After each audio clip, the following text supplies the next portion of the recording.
அண்மை செய்தியை பார்த்துக் கொண்டிருக்கிறோம். ராமதாஸ் அணி சார்பாக இன்றைக்கு ஆலோசனை கூட்டமானது நடைபெறக்கூடிய நிலையில் தற்போது இந்த கூட்டமானது தொடங்கி இருக்கிறது.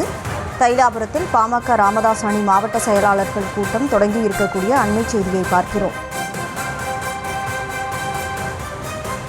முழு விவரங்களோடு செய்தியாளர் கலிஃப்துல்லா இணைப்பில் இருக்கிறார். வணக்கம் கலிஃப்துல்லா. தற்போது மாவட்ட செயலாளர்கள் கூட்டம் தொடங்கி இருக்கு. இதுல என்னென்ன விஷயங்கள்லாம் குறிப்பாக ஆலோசிக்கப்படவிருக்கு?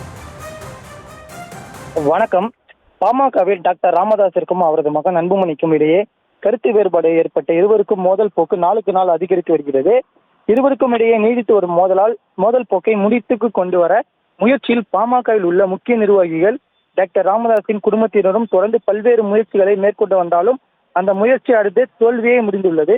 இந்த நிலையில் என் மூச்சு இருக்கும் முறை நானாக தலைவராக செயல்படுவேன் என பாமக நிறுவனர் ராமதாஸ் செய்தியாளர் சந்திப்பு கூறியிருந்தார். இந்த நிலையில் தொடர்ச்சியாக பாமக நிறுவனர் ராமதாஸ் அன்புமணி ஆதரவுகளை நீக்கிவிட்டு தற்போது வரை 60க்கும் மேற்பட்ட மாவட்ட செயலாளர்களை நியமனம் செய்துள்ளார். இந்த நிலையில் இன்று பாமக நிறுவனர் ராமதாஸ் தலைமையில் மாவட்ட செயலாளர் மற்றும் மாவட்ட தலைவர்கள் ஆலோசனை கூட்டம் நடைபெற்று வருகிறது.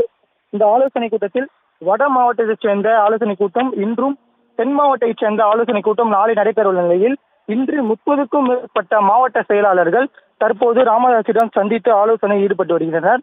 முக்கிய நிர்வாகியான பூத்த அருள்மொழி, தீரன், அருள் உள்ளிட்ட முக்கிய நிர்வாகிகள் தற்போது தைலாபுரம் தோட்டத்திற்கு வருகை தந்து ராமதாஸை சந்தித்து ஆலோசனையில் ஈடுபட்டு வருகின்றனர்.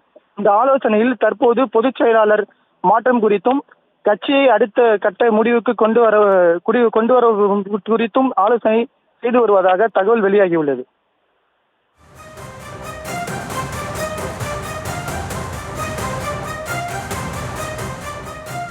தைலாபுரத்தில் பாமக ராமதாஸ் அணி மாவட்ட செயலாளர்கள் கூட்டம் தொடங்கி இருக்கிறது. முழு விவரங்களை வழங்கியதற்கு நன்றி கலிஃப்துல்லா.